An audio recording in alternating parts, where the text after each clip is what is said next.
Startup time. Cured a couple of water leaks from a dodgy O-ring and a temperature sensor I forgot to put back in, hence quite a lot of water on the floor. I've turned it over without the ignition leads in and it turned over okay. So, plug's now connected. Let us see what happens.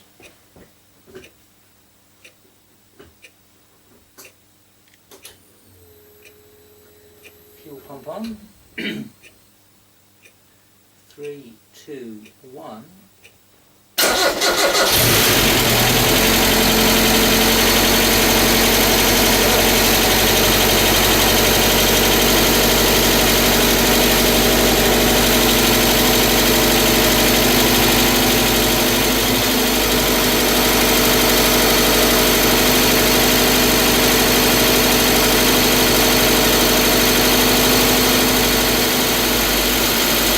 Good stuff.